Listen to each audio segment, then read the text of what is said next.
These characters checked into their flight, and today you check in to the video that ranks these characters. Welcome back to Fog Entertainment. We're back with Quarantine 2 Terminal. We've got 18 characters to rank. We're going to start in 18th place, and we're going to rise to the top. Will anybody rise to the top like the zombified rabies versions of these characters when they rise up for the dead? Will they?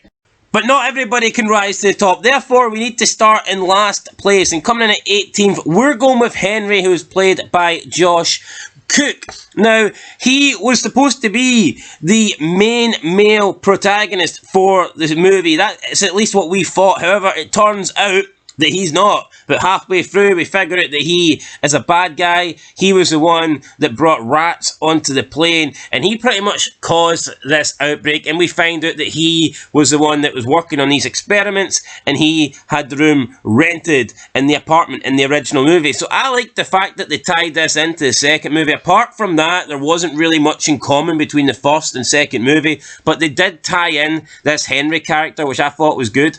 Yep, but I think he wasn't a good antagonist. That's my problem with him. I think if he remained a protagonist, he would have been alright. No, I thought he was a dick as well. I didn't like him. I thought he was... No, he was, but he wasn't... I thought he was an antagonist because he wasn't a good protagonist. I think he was an incredibly weak antagonist, though. No, I think so. I don't know. I just didn't really like him. Well, that's your opinion. I look on the plane, and I really look at more suitable people to be the antagonist. No, but that probably just sums up a bad cast, rather than... Well, that's your opinion, you're entitled to it. Coming in at number 17, we have Louise, a.k.a. the Catwoman. I mean, she didn't really offer much apart from bringing on a cat, and obviously her cat ended up eating Ralph sick. Ralph was infected, her cat got infected, her cat bit her, she turned. That's pretty much it for Louise. Just an old cat lady, nothing interesting. Felix went AWOL. Felix went AWOL. Coming in at number 16, we have Horvist. He was the foreigner guy. He didn't really speak much English. He spent the entire flight making out with his fiancée or girlfriend or whatever. Just a nothing really character. He ends up dying when he tried to escape the hangar with the CDC members. Not overly horrible, but he was just there, you know, he was just cannon fodder at the end of the day. He ran out like a shite bag as well. It didn't help his cause. Yeah. Coming at number 15, we have Nika. That was his other half. Again, she survived a bit longer than him, so maybe that's why she's going a little bit higher up the list. But she, again, wasn't great.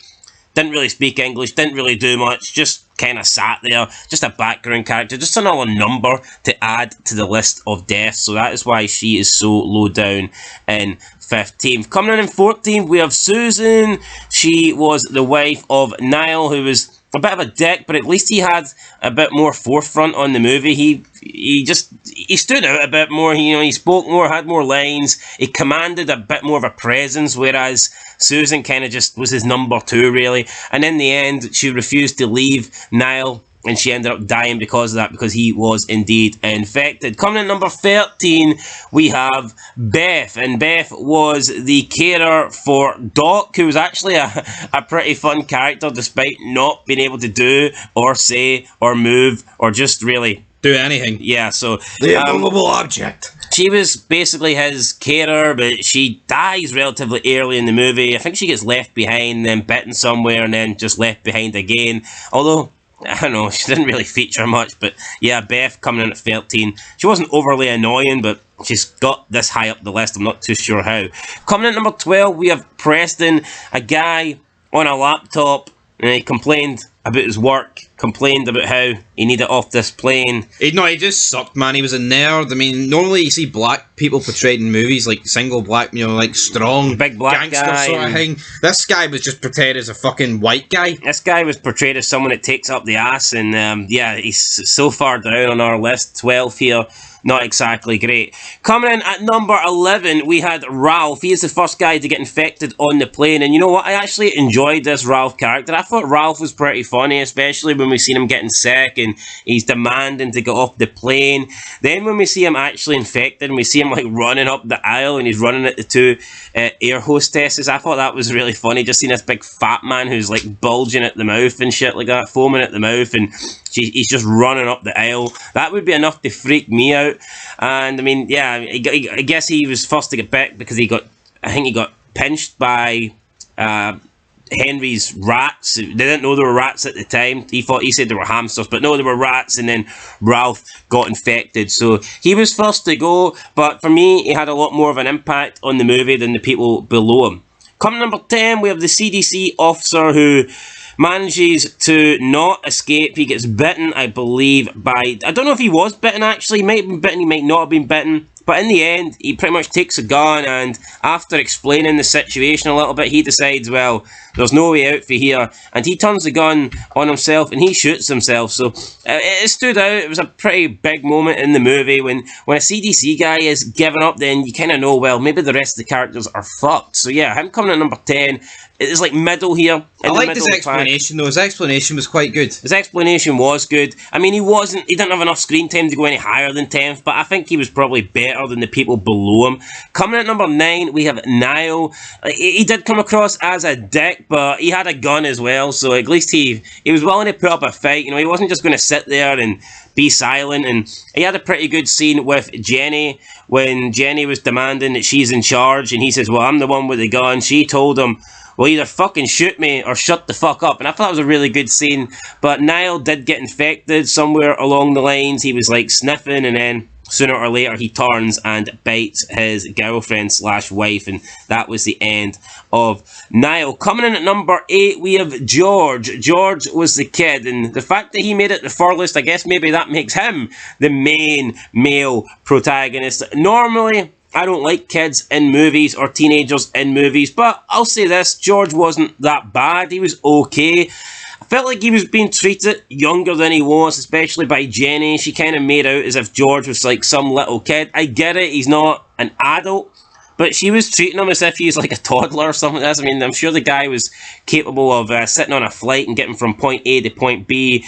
And in the end, he does kind of stand up. He is a little bit heroic. He tries to help Jenny escape, even though she's bitten, and she succumbs to the virus, and he does manage to escape. Not only himself, though, he escapes with the cat that was infected, so it looks like we could be getting a quarantine free if they want to go down that route. Moving in at number 7, we have co-pilot Wellesley, and you know what, Wellesley, he is the first guy that we see on the plane that is showing signs of the virus. I think he's even showing signs before we see Ralph getting bitten by the rat, so I'm assuming a bite must turn you quicker. How did Wellesley get infected? We don't know. He thought it was a head cold.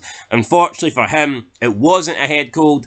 And I think Wellesley and Captain Forrest actually played pretty decent parts in this movie. Now, unfortunately, they do die pretty early, although they do come back reanimated. But nah, for me, I liked the dialogue scenes. I thought them in the cockpit, I thought there was some good dialogue. Obviously, with them having to deal with like air control and having to land, I did enjoy that part of the movie. And then obviously they have to stay behind and they hold Ralph in the toilets and infected Ralph.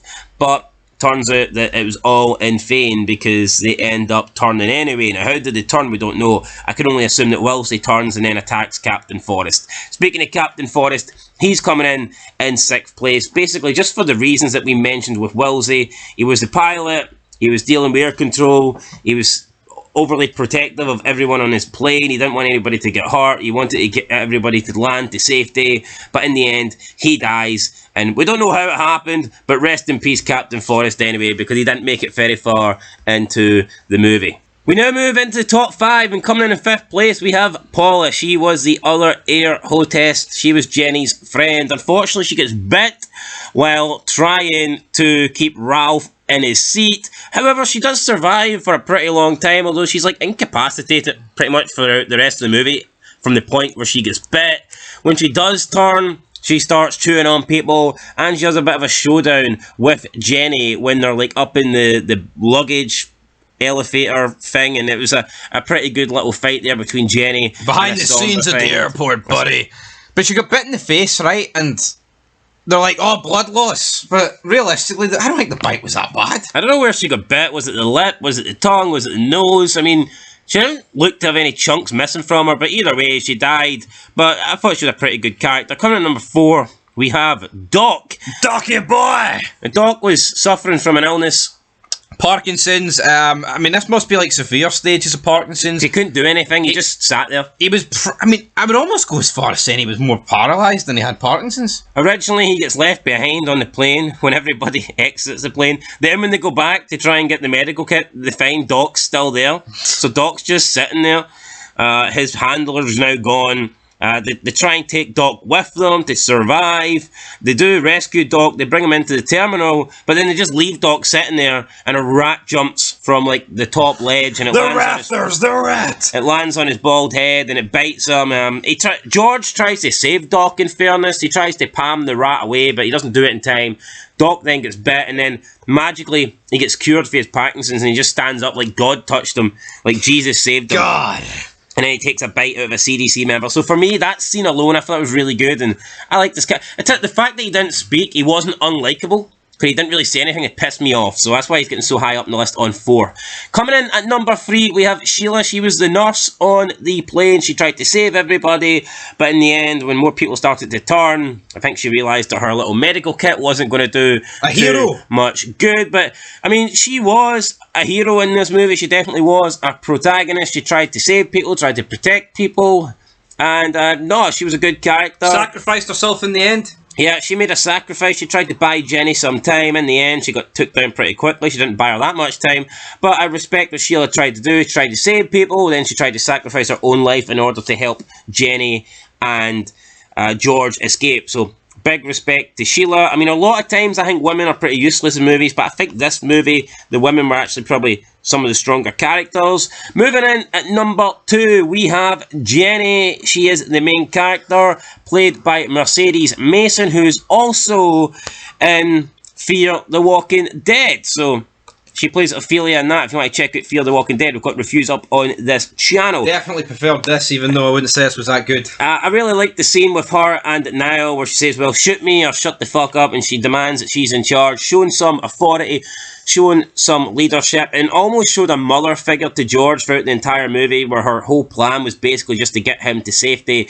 And in the end, she actually saves George from infected Henry and basically sacrifices her life so that George can escape. So I really like Jenny, thought she was a good character. She's deserving of the second spot on the podium. But coming in at number 1, coming in at numero uno, the champion, our top tier character for Quarantine 2 Terminal, it is Ed. Now, Ed's a strange one. We don't really get introduced to Ed until about 25 minutes, I want to say, into the movie. But he has a strong introduction, and he just kind of takes over almost as a leader. As soon as we get introduced to Ed, he's like, right guys, follow me. I know what we're going. I'm going to save us. I'm going to rescue us. He was like an airport baggage handler, so he knew the ins and outs of the terminal. He tried to save everybody. He tried to lead. He tried to show them the directions to escape. But in the end, unfortunately, he pushed his luck when trying to save them from Henry, and he took a bullet to the chest. So there you go, guys. That is our list. That is our top 18 characters from this movie. Let us know your thoughts down below.